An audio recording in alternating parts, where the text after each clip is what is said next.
Manger tous les jours pour progresser, pourquoi c'est important? Eh bien, je vais t'expliquer tout ça parce qu'à mon avis, il y a énormément de problèmes digestifs sur trail et ultra trail qui pourraient être évités en appliquant ce conseil, qui est pas le conseil le plus simple à appliquer, je te l'accorde, surtout quand tu as pas pris les bonnes habitudes et les bons réflexes. C'est vraiment une histoire d'habitude en fait, ce sujet-là. Mais on va voir que rien n'est impossible, rien n'est irrémédiable. Voilà, allez, c'est parti. Alors avant de commencer, je tiens à te rappeler que ces épisodes conseils sont en partenariat avec, Run Motion Coach. Run Motion Coach, c'est une application qui me sert à m'entraîner, depuis ma TDS en 2021 et cette année, ils ont ajouté là, très récemment, en septembre, ils ont ajouté la fonction PPG. Donc maintenant tu peux faire, du renforcement musculaire directement depuis l'application. Alors, il y a eu une légère augmentation des tarifs, du coup, depuis, parce que ben, c'est plus complet, il y a plus de choses. Ça te coûtera quand même beaucoup moins cher qu'un abonnement à la salle. Bon, après, certains préféreront l'abonnement à la salle, ça c'est toi qui vois, mais en tout cas, je t'invite à essayer pour savoir et te faire un avis. Et pour ça, eh bien, si tu veux avoir une petite réduc, eh bien, il y a un lien, c'est le premier lien dans la description. Ça te permettra de voir les tarifs et d'avoir les réductions directement appliquées, d'en savoir un peu plus sur l'application. Voilà, allez, c'est parti. Quand on va s'entraîner, il y a plusieurs sujets que l'on doit développer absolument pendant son entraînement, sinon son entraînement ne sert pas à grand-chose. On doit développer ses capacités d'endurance, de technique, de vitesse, matériel, alimentation. Et là, aujourd'hui, ce qui nous intéresse, c'est le côté alimentation. On dit toujours qu'il faut tester à l'entraînement tout ce qu'on va manger, parce que si ton corps n'est pas capable de manger quelque chose dans des conditions plutôt simples, c'est-à-dire un petit entraînement sans forcément être en intensité, eh bien on imagine difficilement qu'il va pouvoir l'absorber, l'accueillir sereinement durant un ultra ou durant un trail où tu vas mettre un peu plus d'intensité, où tu vas avoir un peu plus de stress, de fatigue, d'afflux sanguin en fait qui va être dirigé vers les groupes musculaires qui vont être le plus en souffrance. C'est ça le problème quand on est sur un trail, c'est que comme on va donner plein de choses à son corps à faire, eh bien il va se concentrer sur les organes qui vont être le plus en souffrance et il va délaisser un petit peu l'estomac, ce qui va occasionner des difficultés à digérer. Donc ça, c'est la gestion alimentaire pendant un ultra et on dit toujours qu'il faut tester tout ce qu'on va manger pour voir si notre corps le digère bien. On est tous différents. Tu vas avoir, je sais pas, 2500 personnes sur un UTMB, tu vas avoir 2500 façons de s'être nourri pendant l'épreuve. Personne ne va manger exactement la même chose que le voisin. Il y a des choses qui vont marcher plus ou moins bien. Et là, bah, ça, c'est vraiment du testing, de l'expérience, des choses qui vont, voilà, qui vont sortir de l'ordre de l'expérience. Se dire, bah tiens, je sais que la dernière fois, j'ai mangé ça, c'est pas passé du tout.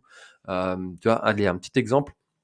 Personnellement, je buvais une boisson à base de protéines pendant une épreuve et j'aimais en temps normal, je la mélange avec du lait d'amande. C'est quelque chose qui passe plutôt bien, c'est la poudre de chez NAC, la poudre de protéinée de chez NAC. Avec le lait d'amande, quand je fais des grosses séances de renforcement musculaire, après la séance, je prends ça passe toujours très bien chez moi à la maison. Mais par contre, en trail, si je prends ça, et ben je sais que derrière je vais vomir. Ça passe pas du tout. Et je l'ai testé 2 fois et 2 fois ça a été un échec cuisant. Voilà. Donc ça, c'est pour ça qu'on dit qu'il faut tester et l'expérience, te fera savoir que ben il y a telle ou telle chose qui peuvent passer des fois en temps normal, mais pendant un trail, bah ça passe pas. Donc ça, c'est l'expérience qui te le dira. Donc toujours pareil, on teste, on apprend, on échoue, on se relève. Toujours le même schéma, on teste, on apprend, on échoue, on se relève, on réussit, on recommence. C'est toujours la même chose. Pour tous les sujets de la vie, et ben l'alimentation, c'est pareil. Sauf qu'il y a un sujet dont on parle vraiment très très peu, c'est le renforcement de son estomac. Alors aujourd'hui, on va vraiment on va utiliser des termes très simples, hein. On a 10 minutes pour aborder le sujet. Et je tiens aussi à faire un petit disclaimer, je suis pas professionnel de santé dans la nutrition. Tous les conseils que j'apporte, ce sont vraiment des conseils tirés de ma propre expérience et de mon DU Trail Running. Mais si vous avez des problèmes vraiment plus intenses, voilà, qui sont vraiment de l'ordre du médical, moi je vous recommande d'aller vraiment consulter un professionnel de santé qui vous aiguillera et qui pourra voir en fonction de votre situation personnelle et peut-être aussi aller aiguiller vers d'autres, pistes, qui sont vraiment de l'ordre du médical et là vraiment, faut aller voir un professionnel de santé. Mais avant, ça vaut le coup aussi d'essayer des choses, et notamment, bien manger, toute l'année. Alors là, je te parle de ça, on est en novembre, c'est la pleine période des raclettes, mais en même temps, tu vas me dire, l'été, c'est la pleine période des barbecues.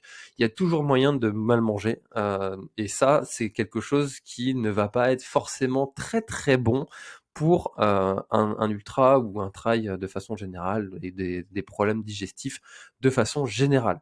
Parce qu'on se dit toujours, tu vois, je te l'ai dit en intro, qu'il faut tester son alimentation pour le moment de l'épreuve, mais si t'as pas renforcé ton estomac au même titre que tu as renforcé tes muscles en faisant des sorties longues, des 30-30, des squats, tester tout ton matériel, tester ta technique en allant dans tous les pierriers du monde.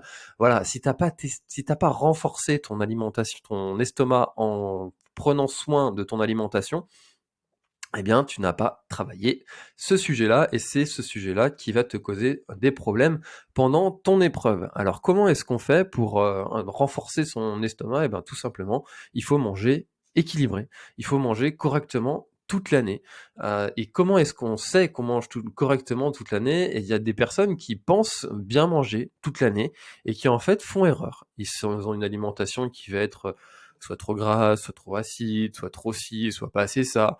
Et là, ça, il faut savoir que c'est de l'ordre de l'habitude. Quand tu vas dans un magasin, pardon, tu as peut-être remarqué que tu vas te diriger vers certains aliments de façon automatique. Si t'as pas préparé, si t'as pas fait ta liste de courses, tu vas aller prendre tout le temps les mêmes trucs que tu prends chaque semaine, et puis ben tu vas remplir ton caddie de la même façon que la semaine d'avant, et de façon vraiment c'est presque en mode robot. Du coup, ça c'est vraiment de l'ordre de l'automatique, et c'est pour ça que les personnes aussi qui passent à l'alimentation végétarienne sont plus consciencieux sur ce qu'ils vont manger, parce qu'ils doivent tout réapprendre. Comment est-ce qu'on va se nourrir, comment est-ce qu'on va absorber les pertes protéinées, comment est-ce qu'on va compenser ces pertes-là, pas absorber, compenser ces pertes-là, et du coup ils vont faire déjà beaucoup plus attention, et ça va être plus difficile de préparer ces menus, etc. Donc tu vas vraiment reprendre conscience de ton menu de la semaine, et tu vas être beaucoup plus consciencieux à bien le préparer.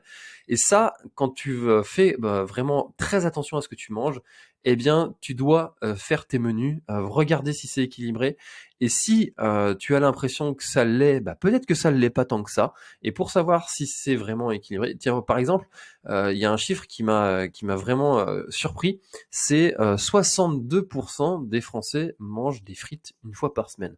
Alors comme ça c'est pas, enfin voilà, il y a rien de dramatique à ça, hein. Je suis pas en train de dire qu'il faut manger des graines de courge tous les jours et toute la semaine. Non, pas du tout. C'est qu'il faut faire attention en prenant conscience de ce qu'on mange. Est-ce que c'est équilibré ou pas? Et pour ça, eh bien, je te recommande déjà dans un premier temps de noter tout ce que tu manges durant la semaine. Tu te fais une petite semaine test. Là, dès maintenant, là, tu prends un petit carnet, et puis tu essayes de réfléchir à tout ce que tu as mangé durant la semaine. Tu fais un petit menu comme ça sur un tableau, et tu vas le mettre sur un groupe Facebook de nutrition sportive de préférence. Et je suis sûr que tu vas trouver des gens qui vont te répondre et t'aiguiller sur le fait de savoir si ce que tu as mangé, c'est équilibré ou pas. Si tu veux vraiment pousser le truc, eh ben, tu vas consulter un professionnel de santé avec ce petit tableau. Tu vas te dire, voilà, j'ai mangé ci, j'ai fait telle activité sportive. Est-ce que c'est adapté à ce que je fais comme sport? Oui ou non? Est-ce que c'est vraiment si équilibré que ça? Moi, j'ai l'impression que ça l'est, mais après tout, peut-être que ça ne l'est pas. Et ça, c'est vraiment, je vous assure, hein, on a vraiment l'impression des fois de manger équilibré, alors que pas du tout. Et j'ai vraiment été très surpris de ça après avoir fait l'exercice lors d'un atelier sur la nutrition. Chacun devait partager comme ça ce qu'il mangeait. Et il y avait des gens qui étaient profondément convaincus qu'ils mangeaient bien, et en fait, pas du tout. Pas du tout. Donc faites l'exercice, faites-le, et puis vous serez peut-être surpris. Et si vous arrivez à renforcer votre estomac toute l'année, eh bien, pendant une épreuve où il va être mis en souffrance, il sera beaucoup plus à même d'accueillir vraiment toute cette nutrition aussi qu'on va manger pendant un effort. Et quand on parle alimentation, on parle souvent des choses solides, mais il y a aussi les choses liquides. Et si vous consommez trop de produits qui ne sont pas conseillés, comme l'alcool, trop de café, trop de choses comme ça qui vont acidifier l'estomac, ça aussi c'est des choses auxquelles il faut faire attention. Et l'hydratation, il n'y a rien de plus simple de bien boire. Si tu mets une gourde sur ton bureau et à la fin de la journée elle doit être vide, voilà, tout simplement. C'est quand même pas compliqué ça. Tu vas me dire que ça c'est dur de faire ça, surtout que si elle est en visu tout le temps à côté de toi, tu vas, tac, dès que t'es un petit peu soif, tu la mets.